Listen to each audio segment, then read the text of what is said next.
into it.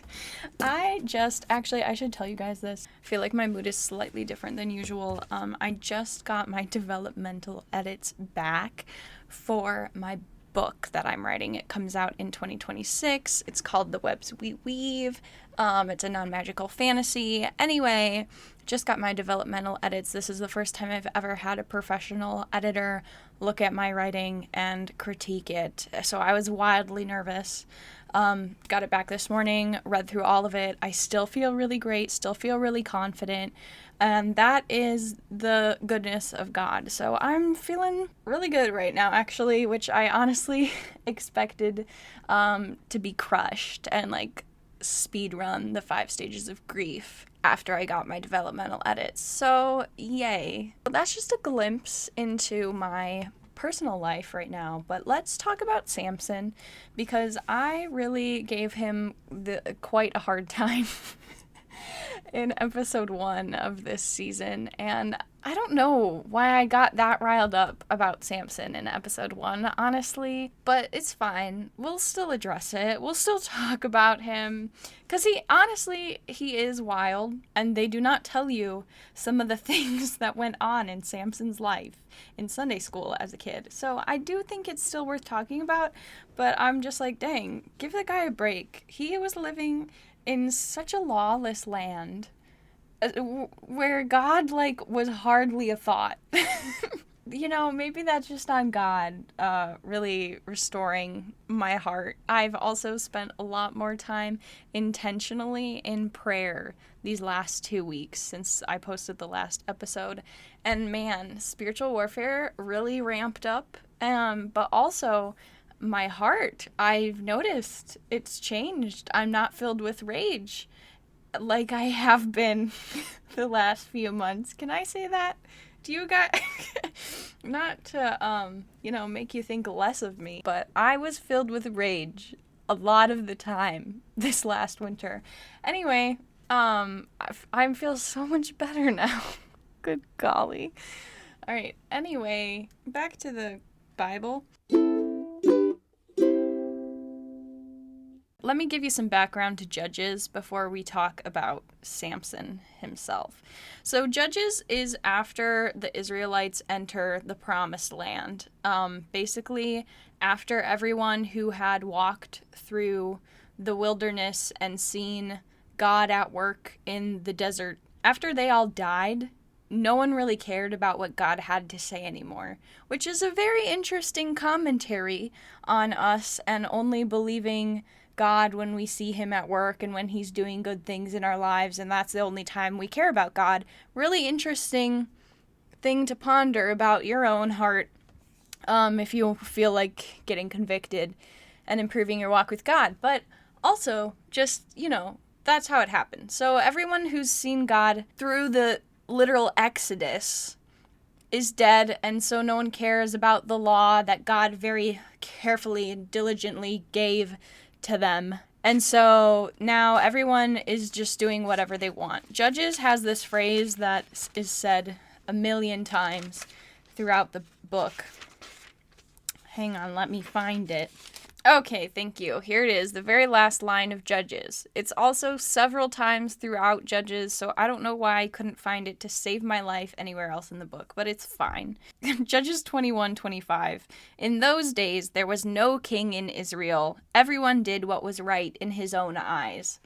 There's no one to lead these people. God is not really at all in the picture. He kind of sort of is because of the judges, but even they don't really have a clue what's going on and how we're supposed to relate and worship God.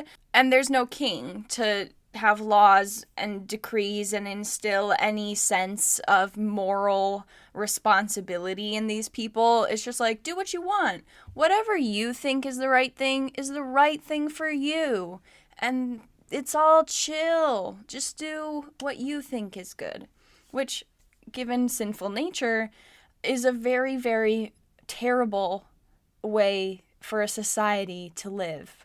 All right? That's just the truth. Look at Judges. All right? We're going to look. So Samson is not the first judge. There's actually been quite a decent number of judges before him. but he is one of them. Here's the thing with the judges, okay? I always thought the judges were like the A+ righteous people living within this terrible, horribly evil community and culture. But the truth of the matter is that the judges were also fallen, sinful people who were growing up and surrounded by an evil, sinful culture. So even though, they're God's chosen ones and they're trying to serve the Lord, they have a lot of misinformation about what serving the Lord looks like, and they don't have the full picture of what is sin and what is not. Okay, this is a very dark time of history. Spiritually, morally, it's all a hot mess, okay? So that's the setup, okay? Which helps us give Samson a little bit more grace than I gave him in episode 1, but still absolute whack. Samson's story starts in Judges 13. An angel actually proclaims Samson's birth, which is really interesting because that's very, John the Baptist, his birth was proclaimed by an angel. Jesus Christ, obviously, his birth was proclaimed by an angel. Samson, actually, of all people, his birth is proclaimed by an angel. So that's in chapter 13 of Judges. The angel of the Lord appeared to the woman and said to her, "Behold now, you are barren and have borne no children, but you shall conceive and give birth to a son." So then he gives her these rules: "You shall not drink wine or strong drink, nor eat any unclean thing. For behold, you shall conceive and give birth to a son. No razor shall come upon his head, for the boy shall be a Nazarite to God from the womb, and he shall begin to deliver Israel from the hands of the Philistines." Now, the Nazarite vow that originates earlier. It's mentioned in Numbers. There were certain rules for holy people to abide by. So God's like, listen, Samson's going to be a special guy. I need you to follow some rules for me. From the womb, he's going to be a Nazarite. So his mother, while he's not even born yet, has to follow the Nazarite rules, which is so interesting if you want to open up a conversation about pre-birth life and if that matters to God. We're not going to talk about that, but food for thought there. Then the woman gives birth to a son and names him Samson, and the child grew up and the Lord blessed him, and the Spirit of the Lord began to stir in him. So cool. We see the grace of God already at work from the very beginning. Chapter 14, Samson's riddle and wife. This is where we've kind of heard this story, but not all of it. If you haven't read it yourself and you were taught this story in some sort of Sunday school setting, you probably missed half of the nonsense that goes on in here. So let's jump in. Let's read it. Okay, so Samson goes down to Timnah and saw a woman in Timnah, one of the daughters of the Philistines. So he came back and told his father and mother, "I saw a woman in Timnah, one of the daughters of the Philistines. Now, therefore, go get her for me as a wife." Then his father and his mother said to him, "Is there no woman among the daughters of your relatives or among all our people that you go to take a wife from the uncircumcised Philistines?" But Samson said to his father, "Get her for me, for she looks good to me. She's a grade A hottie." I want her, not none of these other women, okay? So you also have to understand culturally there was a big divide between the Israelites and the Gentiles. The Gentiles were literally anyone who were not the chosen people of God. So when they're referring to the uncircumcised Philistines, this is why would you want to hang out with these unchosen, unclean people? It's an ironic statement because Israel is suffering spiritually right now, but nevertheless, they still have this feeling of superiority over the other nations. So anyway, he's like, "Yes, I stand by what I said. That's the girl of my dreams." And his father and mother did not know that it was the Lord. Here's an interesting thing, for he was seeking an occasion against the Philistines. God, in other words, was planning to take down the Philistines, and it's through Samson marrying this Philistine woman that he's going to do that. So his father and his mother are like, whoa, whoa, whoa, why would you go marry someone outside of our holy people? And it's because it was God's hand at work, moving pieces around on the chessboard and saying, checkmate, Philistines. Got him. Okay, so anyway, Samson goes down to Timnah with his father and mother and came as far as the vineyards of Timnah. And behold, a young lion came roaring toward him. The Spirit of the Lord came upon him mightily, so that he tore as one tears a young goat, though he had nothing in his hand. But he did not tell his father or mother what he had done. So, they go together with his father, but at some point he's alone. Samson is alone, and a lion comes for him. And Samson just straight up tears that lion apart with his bare hands, because the Spirit of the Lord enabled him to do so. So, when they say the Lord works in mysterious ways, I want you to think of that one, because that truly is mysterious and makes you go, what was the point of that, though, God? Why did we do that? And I guess the answer is because it mattered later on, and here is the later on that I'm talking about. So he went down and he talked with the woman, and she looked good to Samson. And when he returned later to take her, he turned aside to look at the carcass of the lion, and behold, a swarm of bees and honey were in the body of the lion. So he scraped the honey into his hands and went on eating as he went, because that makes sense, that you would find a dead animal carcass with honey inside and eat the honey inside the dead animal carcass. Samesies, Samson. Honestly, I feel like if I knew Samson in real life, we would not be friends. I would be like, he gives me a weird vibe. I don't trust him as far as I can throw him. Samson weirds me out. I'm not gonna lie. Anyway, he eats the honey out of the lion. This matters because they have a feast. And Samson is like, let's have riddles. Entertainment for the night. It's riddle time. I have a question. If you can answer my riddle within the 7 days of the feast, I'll give you 30 linen wraps and 30 changes of clothes. But if you are unable to tell me, then you shall give me 30 linen wraps and 30 changes of clothes.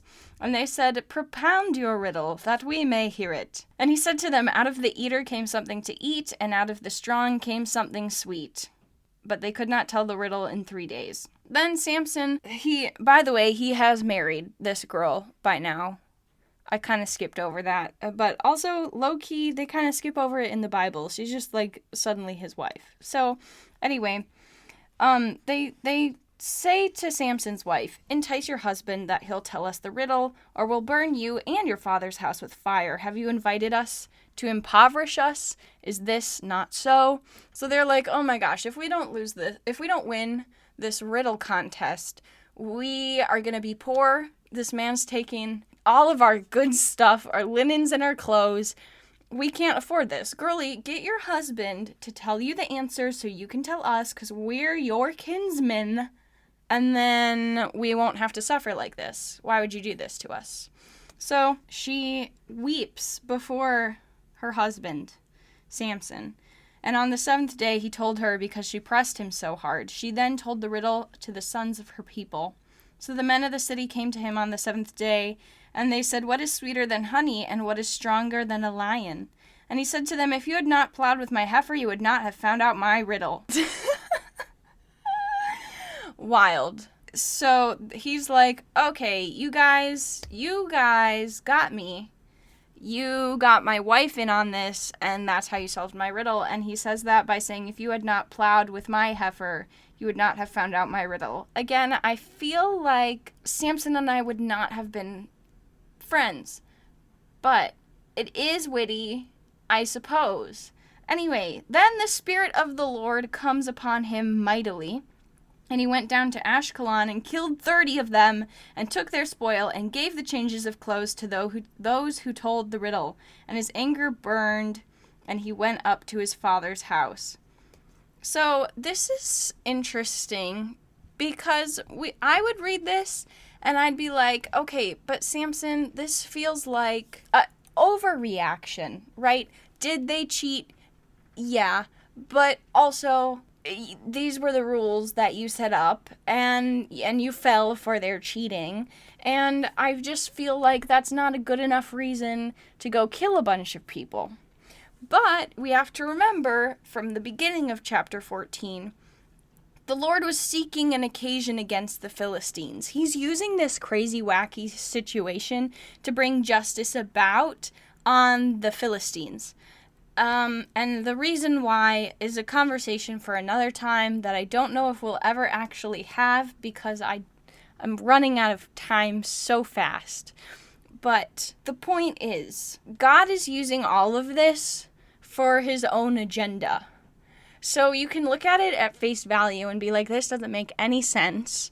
Or you can be like, okay, God has things that need to happen, and he's going to use crazy people and crazy situations to make those things happen. Like, he's not limited by things being sane and making sense. He's like, I understand you're all in a fallen world now, but guess what? That doesn't limit my ability to have history work out the exact way it needs to have justice reign, and also to show mercy to those I love. So, we continue on.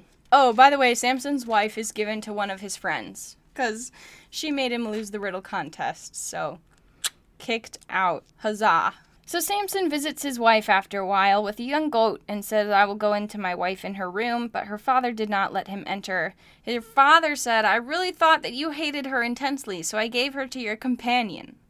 Awesome. That's gotta feel great as a wife. Is not her younger sister more beautiful than she?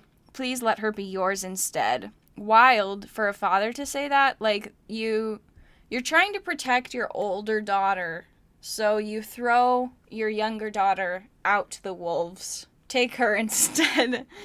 Yikes. Samson said, this time I shall be blameless in regard to the Philistines when I do them harm. So Samson went and caught 300 foxes, and took torches and turned the foxes tail to tail, and put one torch in the middle between two tails. Then he set fire to the torches and released the foxes into the standing grain of the Philistines, thus burning up both the shocks in the standing grain, along with the vineyards and groves. And the Philistines said, who did this? And they said, Samson, the son-in-law of the Timnite, because he took his wife and gave her to his companion. So the Philistines came up and burned her and her father with fire.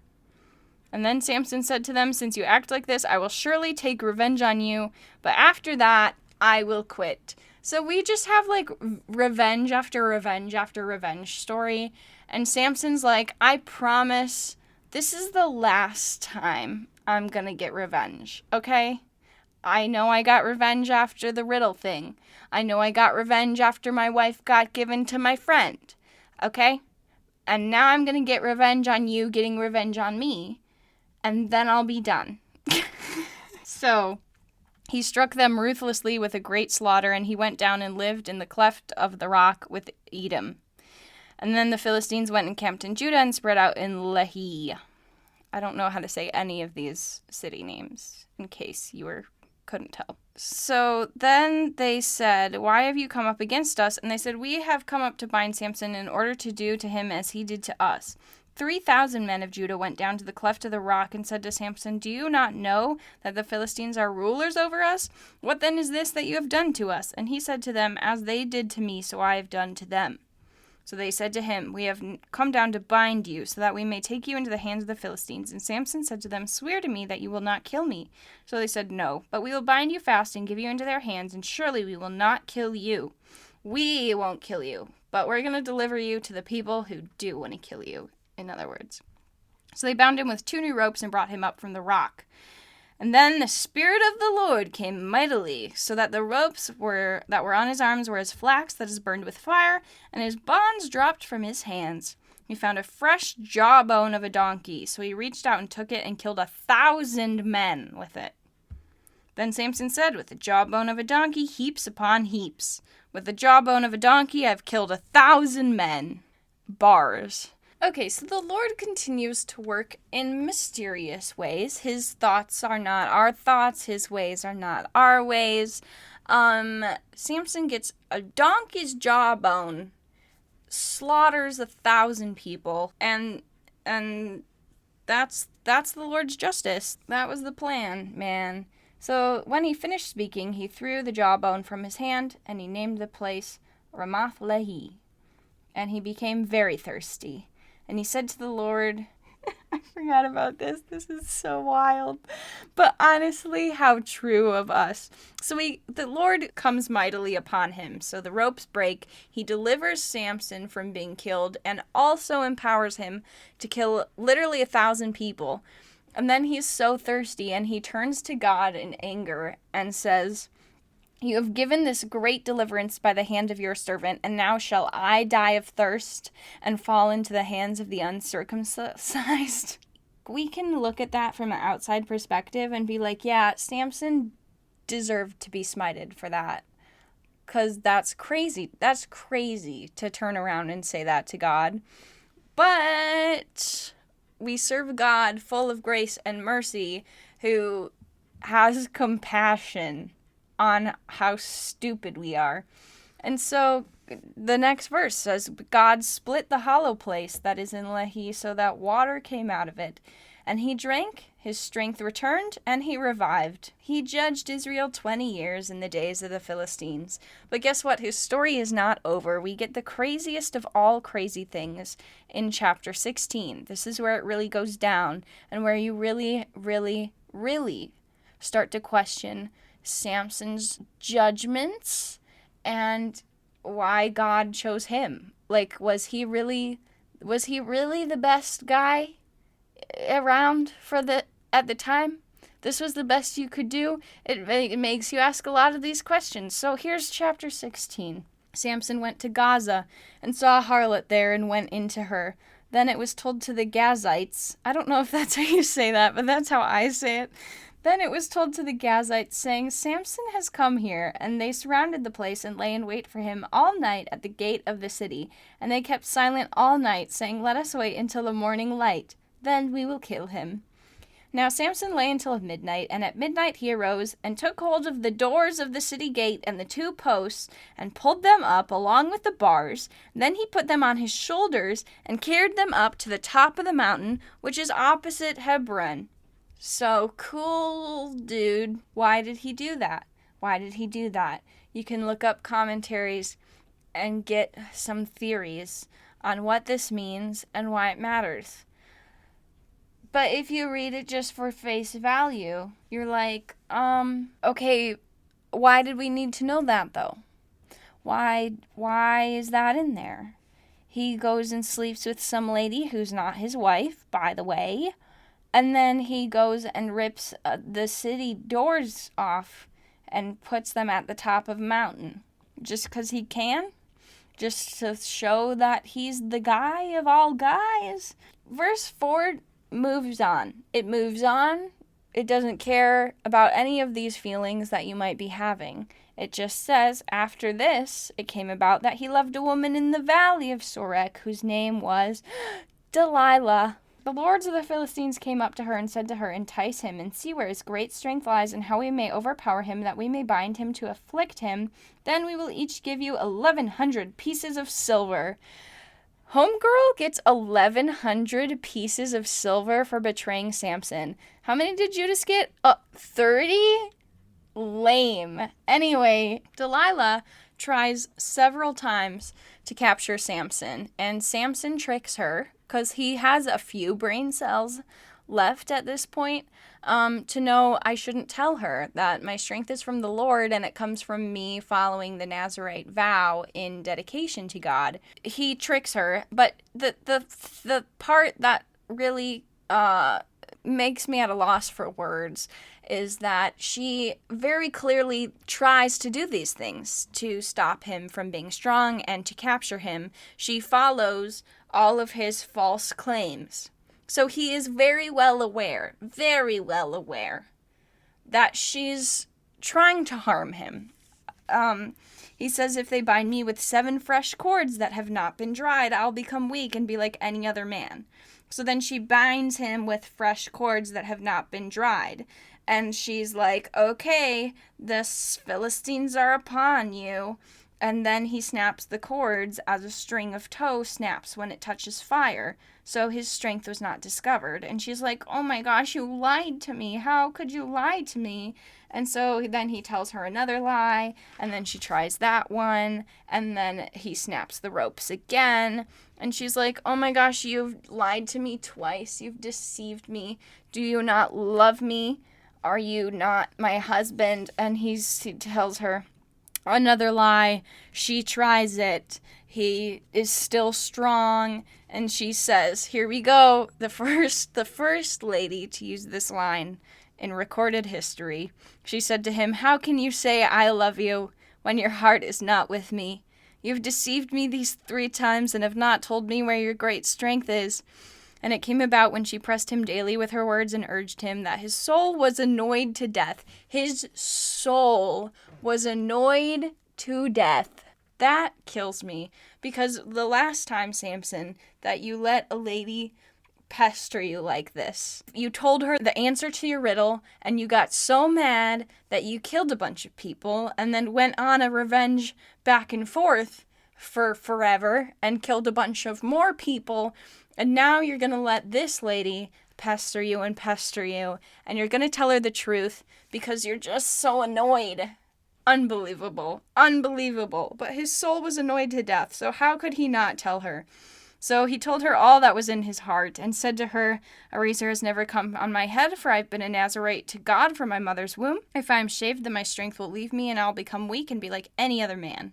So she says, for once he has told me all that is in his heart. She knows this is the truth this time. She shaves his head, and then he can't save himself. She says, the Philistines are upon you, Samson. And he awoke from his sleep and said, I will go out, as at other times I have shaken myself free. But he did not know that the Lord had departed from him. And then the Philistines seized him and gouged out his eyes. And they brought him down to Gaza and bound him with bronze chains, and he was a grinder in the prison. Okay, so you're like, that's crazy. That you could say it's not fair that God left him because she was the reason that he broke his Nazarite vow. But you can also look at the grand scheme of things and be like, if Samson learned any lessons over the course of his lifetime, he would have known not to tell her. And so this is really on him. And so it makes sense that God would be like, you broke our covenant, so that's too bad. Later, skater. But the good news is, hey, guess what? God still has compassion. He says, Samson, you gotta learn your lesson, dude. You gotta use the brain a little bit more. And so Samson gets captured. He goes to prison. His eyes are gone. But his hair begins to grow again after it was shaved off. And this matters. The Philistines are having a party. And they're like, hey, remember that guy who was a real problem for us back in the day, Samson? We have him in prison. We should bring him up and have him amuse us. Because, LOL, he thought he was the coolest guy ever, and now he's our prisoner. So let's call him up. Let's have him here so we can laugh at him, and he can entertain us. And we'll have him stand between these 2 pillars. So then Samson said to the boy who was holding his hand, let me feel the pillars on which the house rests, that I may lean against them. Now the house was full of men and women, and all the lords of the Philistines were there, and about 3,000 men and women were on the roof, looking on while Samson was amusing them. So Samson called to the Lord and said, O Lord God, please remember me, and please strengthen me just this time, O God, that I may at once be avenged of the Philistines for my 2 eyes. Samson grasped the 2 middle pillars on which the house rested, and braced himself against them, and one with his right hand and the other with his left. And Samson said, let me die with the Philistines. And he bent with all his might, so that the house fell on the lords and all the people who were in it. So the dead whom he killed at his death were more than those whom he killed in his life. Then his brothers and all his father's household came down, took him, brought him up, and buried him between Zorah and Eshtaol in the tomb of Manoah his father. Thus he had judged Israel 20 years. And thus ends the story of Samson. Why do I tell you this crazy story? Because I feel like I do this every time. I say, hey, here's a crazy story. I'm not going to give you any insight as to why this crazy thing might have happened. But no, here's why it matters. Because I think we're in such a rush to be like, okay, there has to be a logical reason and a logical explanation for this thing that doesn't make any sense for me. And yeah, like, it is good. I don't want to say don't ever look up historical context to anything. Please do. Please do. That's a very important part of studying the Bible. But also, I do think there's something worth exploring in the fact of, like, childlike wonder and childlike faith, and saying, okay, this doesn't make sense to me, but it doesn't have to. It doesn't have to make complete sense why Samson would go visit a harlot and then get up in the middle of the night and take the city gates to the top of a mountain. But it does make sense that this story of this guy I cannot wrap my head around, that God would still use him in his plan of redemption and justice. Because this is what God does. I said this in the first episode. This is what God does throughout all of history, throughout our own lives today, and what he will continue to do till the day of judgment. He uses broken people to fulfill his plans. He doesn't care if you're not good enough, holy enough, smart enough. Okay, he can use anyone to accomplish his will. That should be very comforting. Nothing you do, even if you mess it up, and you tell a very clearly conniving, scheming woman things you should not be telling her, okay? Even if you do that and you get captured and you go to prison and your eyes are gouged out, God is still going to use you to get justice on the Philistines, because that's what he called you to do. And your stupidity is not going to change the fact that that's the call he's placed on your life. This is comforting for me. You know why? Have you heard my Kentucky story? God said, I called you to write, Cassandra. I was looking for a new job. And I said, God, what do I do? What's my career path? And he said, I called you to write. And I said, LOL, God, I need to make money, though.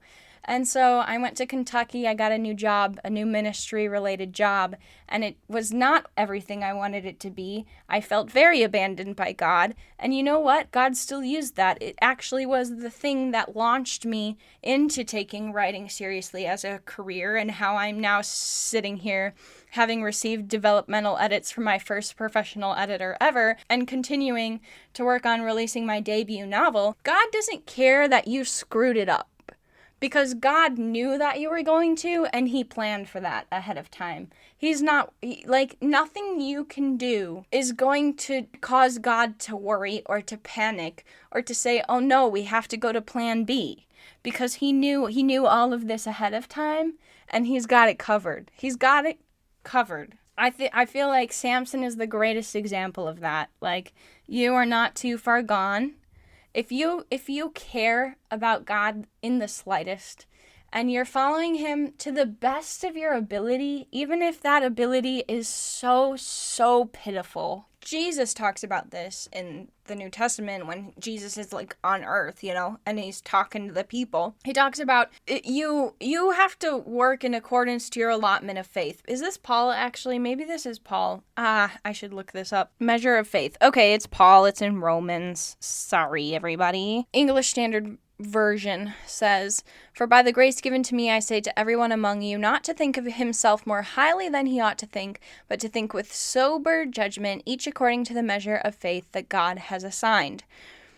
So people will interpret this different ways, but one of the ways is that some people, I'm sure you've met some people and you're just like, wow, you have a lot of faith. Like, you have so much peace and so much wisdom, like straight from the Lord. Like, some people they just got a heaping scoop full of faith, right? I'm not talking about the amount of like how genuine is your faith. Are you really a Christian or are you not? I'm saying, like, okay, all of these people are truly genuinely Christians, but like how far it's the allotment. I wish this was on video because I feel like the hand gestures I'm making would help. They probably wouldn't. But anyway, I'm talking about the allotment of faith because Samson, listen, I feel like he did not have the biggest scoop of faith. God gave him a teaspoon, but he took that teaspoon and he did his absolute best That's what matters. He was faithful with little, okay? He was. To get back to my point in wrapping it up, Samson is great news for us because he was a hot mess express. All of the judges were absolute hot mess expresses. I feel like Deborah truly is the only one that's not like absolutely yikes, girly. What are we doing? But that's good news for us because it means none of us are disqualified from A, being loved by God, B, being shown grace by God, being able to carry out the will of God in our own lives and not being excluded from God's will in the grand scheme of things. Like, God's salvation truly is for everyone. It's not for the best of the best. It's honestly kind of for the worst of the worst. Like, Jesus came for us while we were still enemies of him. The requirement of salvation is that you're a sinner. Yeah, so God's love is truly unconditional. Like, really, truly, truly. Because as I said, if I met Samson, I think I would hate him. I do. I think I would not be able to stand him at all. He would drive me crazy up a wall. And God still looked at him and loved him. And that's on God being the coolest, because he loves everybody, even Samson. Oh, that feels wrong. I'm sorry, Samson. I'm sure in heaven when we meet, it'll be chill, because vibes, we're all restored, and my personal issues will not be here. But anyway, this side of heaven, I just really appreciate that God could love him, because I sure couldn't. And what good news is that for us? All right, well, that was chaotic and wild, and I rambled for literally 50 minutes. So good luck to editor me trimming this down for you guys. I also kind of feel like it's fitting because all of Samson's 3 chapters in Judges are just like, what in the actual world is happening? So I hope this was just experiential for you. I'm just trying to keep the vibes the same, you know? All right. See you guys in 2 weeks. I stopped telling you what episode is coming next because I don't know. I know all the episodes we're doing this season, but I'm trying to get a guest on, and I don't know when we're going to be able to meet up and record, so I'm kind of jumping around as it works out. So I'll see you with another crazy story. See you later, guys. Yikes.